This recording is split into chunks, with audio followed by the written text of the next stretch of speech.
And things are just going to get busier for the team behind TIFF. The festival has been described as an 11-day movie marathon.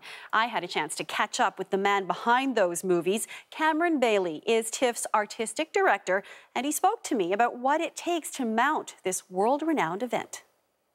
A lot of the planning is done. We've chosen the films, we've done the schedule, we've published our program book. All of that is finished, and yet there's still a lot to do. It's really the event planning of it. Imagine planning 100 weddings all at the same time. All of those little details, that's what we're working on right now. So anything left that really is something to worry about, even though this is a well-oiled machine? We've done this many times before. There are always unpredictable things that come up. You know, there are people who can't get their visas on time in far-flung parts of the world, so we've got to work on that.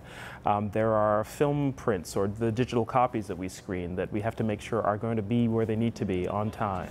All the venues, all the training for the staff. We've got 2,500 volunteers. They each have to know what their particular job is on each day. So all of that is what we're working on right now. The message I've always gotten was as soon as TIFF ends, the planning for the next one begins. But for the schedule specifically, what kind of work does it take to get that in place? You know, this is really like a sort of, you know, a scheduling nerd sort of thing, but we really do geek out on this a lot. It's very complicated.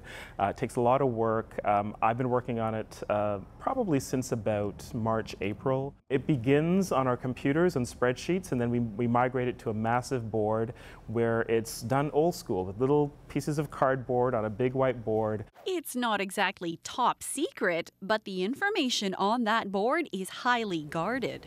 So this is the board. This is it. This is the board. The whole festival schedule starts here. Eventually goes online, but it all starts here.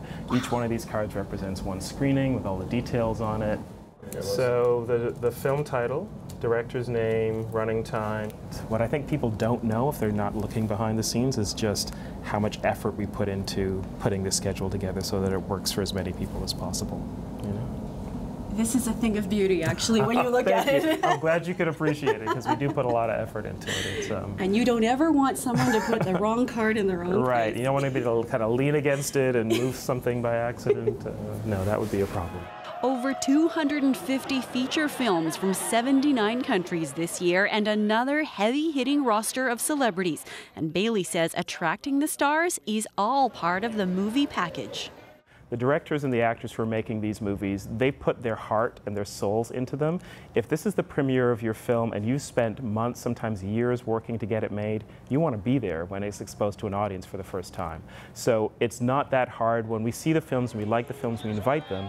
I think the entire film world now understands what it means to launch at the Toronto Film Festival. They understand what it means to get up in front of that audience and to sit in that audience with them and watch the movie for the very first time, and they love that. So that's why they come. And one actor who's coming is getting a very special honor. TIFF will mark Bill Murray Day on Friday with free screenings of his films, including Ghostbusters and Groundhog Day, along with a new film premiering at TIFF. We love Bill Murray. He has a new film called St. Vincent, which is terrific and very funny, and the kind of role I think people love Bill Murray in. He plays a kind of a very amusing curmudgeon. He's great at that kind of role.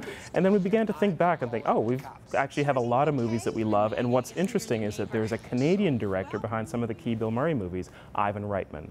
So we thought, let's put together some of our favorite Bill Murray movies. Ultimately, for Bailey, it's the entire slate of films, big and small, and the city they're playing in that's most gratifying. The incredible diversity of the city, the fact that we know that we can present the world premiere of a new film from Poland or Germany or South Africa or South Korea or China, and we have an informed audience for any kind of film there is, from the most mainstream to the most challenging, because they all live here in Toronto. That's what's great, and I love to bring those movies and those people together.